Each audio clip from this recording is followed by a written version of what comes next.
We turn to someone on the inside who decided to speak out. And he is John Perkins, has written the book Confessions of an Economic Hitman. He came into our studios to talk about his former work going into various countries to try to strong-arm leaders into creating policy favorable to the U.S. government and corporations, what he called the copratocracy. John Perkins says he was an economic hitman. I began by asking him to explain this term. We economic hitmen during the last 30, 40 years have really created the world's first truly global empire. And we've done this primarily through economics, and the military only coming in as a last resort. Therefore, it's been done pretty much secretly. Most of the people in the United States have no idea that we've created this empire, and in fact, throughout the world, it's been done very quietly, unlike old empires where the army marched in, it was obvious.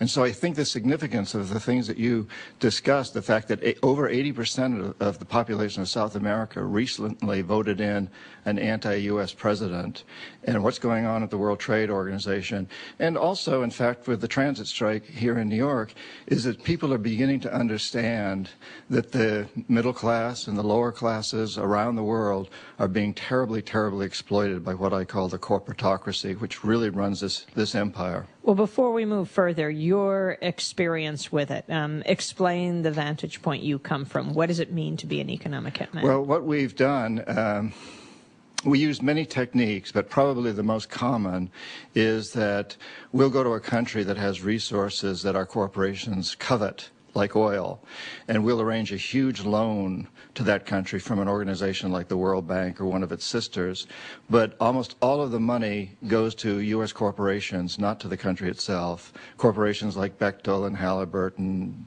General Motors, General Electric, these types of organizations, and they build huge infrastructure projects in that country, power plants, highways, ports, industrial parks, things that serve the very rich and seldom even reach the poor. In fact, the poor suffer because the loans have to be repaid, and they're huge loans, and the repayment of them means that the poor won't get education, health, and other social services, and the country is left holding a huge debt by intention. We go back, we economic hitmen, to this country and say, look, you owe us a lot of money, you can't repay your debts, so give us a pound of flesh. Sell our oil companies your oil real cheap, or vote with us at the next UN vote, or send troops in support of ours to someplace in the world such as Iraq. And in that way, we've managed to build a world empire with very few people actually knowing that we've done this. And you work for? I was recruited by the National Security Agency, the one that's in the news so much today because of spying on people. And I was tested by them, recruited by them. What do you mean you were recruited by them? Well, while I was a senior in business school and at Boston University, they came to me and suggested that I take their tests. I had connections through my wife with people in the agency, and they put me through a series of tests, personality tests, lie detector, several days, and concluded that I would make a good economic hitman. And they also discovered a number of weaknesses in my character, which they could use then to hook me into the business. And then I ended up working for a private corporation. Why didn't you work for the NSA? Because these days it's not done that way. Nobody wants to be able to connect the dots. So the NSA, the CIA, these types of organizations often recruit economic hitmen, and the jackals, the assassins, the 007 types. But they will recruit us, maybe train us, and then turn us over to a private corporation so that you really can't make the connection. So that if I were caught at what I was doing in one of these countries, it would not reflect on our government. It would only reflect on the corporation that I worked for. And who did you work for? I worked for a company called Charles T. Main, a big consulting firm out of Boston. And your job? Well, I started off as economist, became chief economist, and my job, really, I had a staff of several dozen people. My job was to get them and for me to convince these countries to accept these very large loans, to get the banks to make the loans, to set up the deal so that the money went to big U.S. corporations. The country was left holding a huge debt, and then I would go in, or one of my people would go in and say, look, you owe us all this money, you can't pay your debts, give us that pound of flesh. The other thing we do, Amy, and what's going on right now in Latin America, is that as soon as one of these anti-American presidents is elected, such as Evo Morales, who you mentioned in Bolivia, one of us goes in and says, hey, congratulations, Mr. President. Now that you're president, I just want to tell you that I can make you very, very rich, you and your family. I've got several $100 million in this pocket if you play the game our way.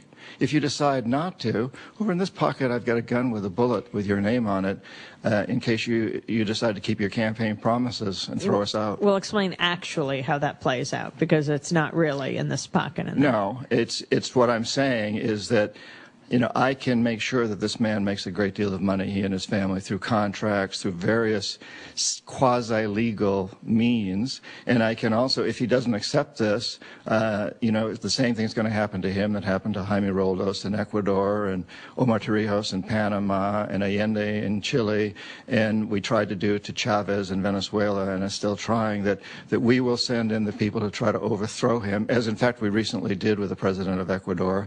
Or if we don't overthrow him, we will assassinate him.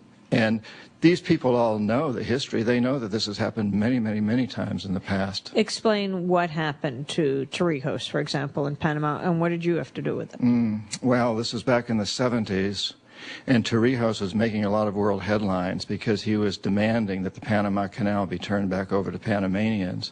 I was sent down to Panama to bring him around, to convince him that he needed to play the game our way.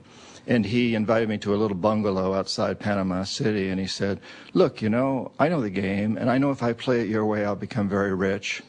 But that's not important to me. What is important is that I help my poor people. Now, Torrijos wasn't an angel, but he was very committed to his poor people. So he said, you can either play the game my way, or you can leave this country. And I talked to my bosses, and we all decided I should stay. Maybe I could bring him around. In the meantime, we could make some money.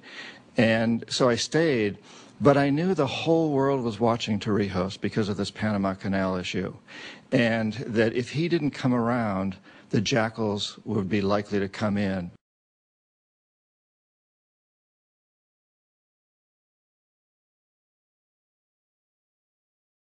He would set an example that others might follow. So I was very concerned. I like Torrijos, and one of the reasons I wanted to bring him around was not just because it was my job, but because I wanted to see him survive. And because he didn't come around, sure enough, he was assassinated. How? A fiery airplane crash, and afterwards there was no question that he'd been handed a tape recorder as he got on the plane that had a bomb in it. How do you know this? Well, I know the people that did the investigation afterwards, and this is pretty well documented in many places also, but I personally was aware of what went on. And of course, our official line here was that, of course, that wasn't what happened. The plane simply blew up and hit a mountain. But there was no question, and in fact, we were expecting this to happen.